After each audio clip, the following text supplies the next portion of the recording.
कि राजीव भाई दीक्षित हमारे बीच नहीं रहे, ऐसा सोचने वाले भी बहुत सारे लोग थे जो ये चाहते थे कि राजीव भाई दीक्षित उनके रास्ते से हट जाएं।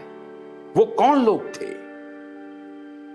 क्या क्या उनकी मंशा थी, आज इस सब पर बात करेंगे। जो राजीव भाई दीक्षित को तो वैसे हजारों लोग, लाखों लोग काफी करीब से जानते थे। हजारों लोग ये दावा करते हैं कि हमने उनके साथ वक्त बिताया, हमने उनके साथ बातें की।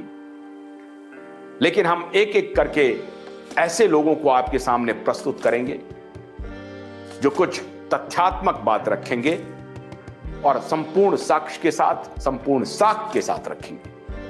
तो आज हम स्वागत करते हैं पीतांबर जी का, पीतांबर मनोज का, जो लंबे समय तक उनके साथ ही रहे। और आप में से शायद ही कोई लोग पीतांबर जी को सार्वजनिक जीवन में देखे होंगे, क्योंकि ये सभी जानते हैं, आपको सभी जानते हैं।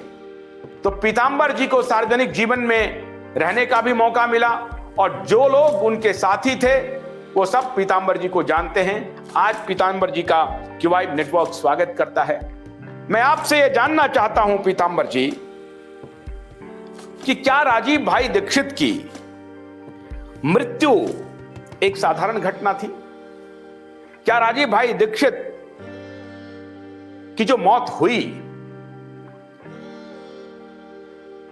क्या एक वर्ग था समाज का जो ये चाहता था कि राजीव भाई दीक्षित ये इनके इन प्रकार उनके रास्ते से हट जाए?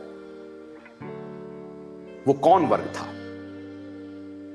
आज इससे शुरुआत करते हैं, क्योंकि जो मृत्यु हुई उस पर कई बातें हो गई हैं। बहुत लोग कहते हैं, मेडिकल रिपोर्ट्स कहता है। उन सारे साक्ष्यों को हम एक बार जब जोड़ेंगे और हमारी जो इन्वेस्टिगेटिव टीम है जब वो उस पर तहकीकात कर लेगी तभी हम आएंगे। अभी कहना अनुचित होगा। लेकिन आज हम आपसे ये जानना चाहते हैं पीतांबर जी कि उनकी जो मृत्यु हुई, उनका समय बहुत महत्वपूर्ण है जी। 2010 में उनकी मौत होती है नवंबर में, और 11 में एक घटना होती है।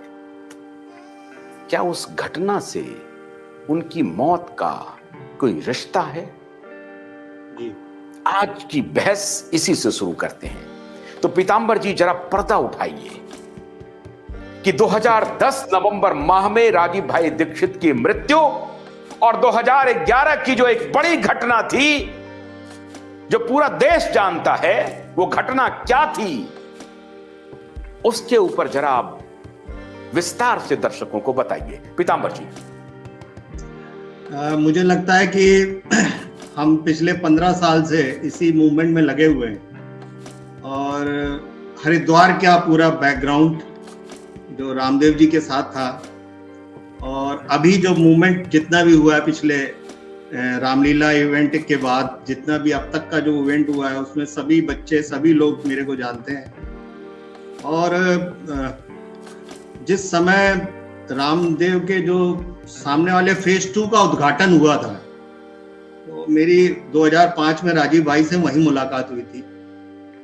और फिर हम लोगों ने जो क्या आगे क्या हुआ क्या कि राजीव भाई को टीवी पे लाना बड़ा मुश्किल था और बहुत पहली मुलाकात कहाँ हुई राजीव भाई से?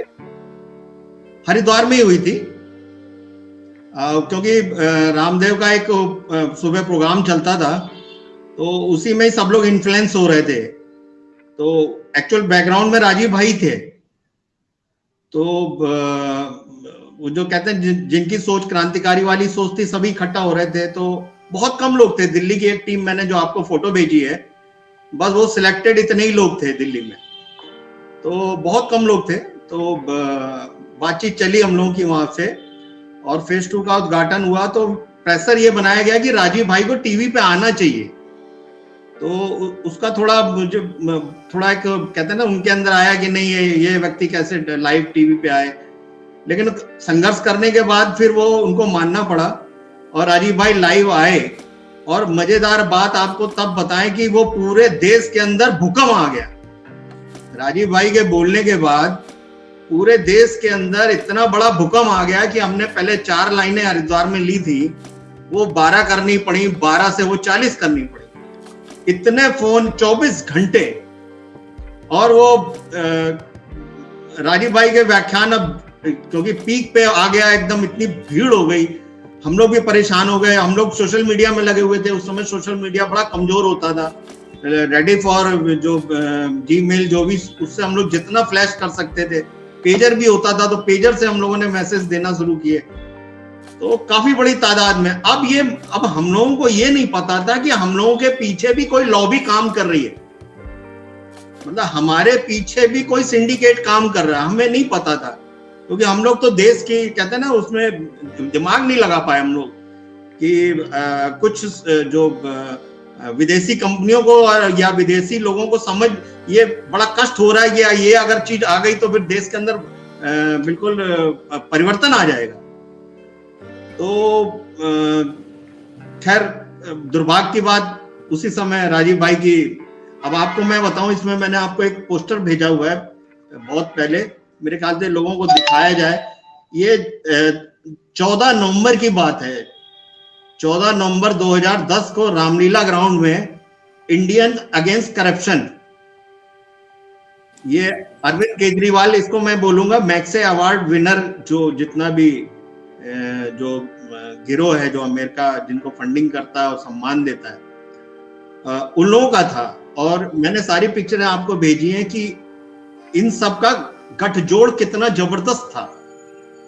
मतलब मैं नाम नहीं ले रहा क्योंकि थोड़ा आपको भी आपत्ति होगी और लोग हमें भी परेशान करेंगे। इन लोगों का बैकग्राउंड में स्ट्रक्चर बहुत मजबूत था। और 14 नवंबर को मैं जो ऊपर जो इंडिया अगेंस्ट करप्शन की फोटो है, उस समय राजीव भाई जिंदा थे।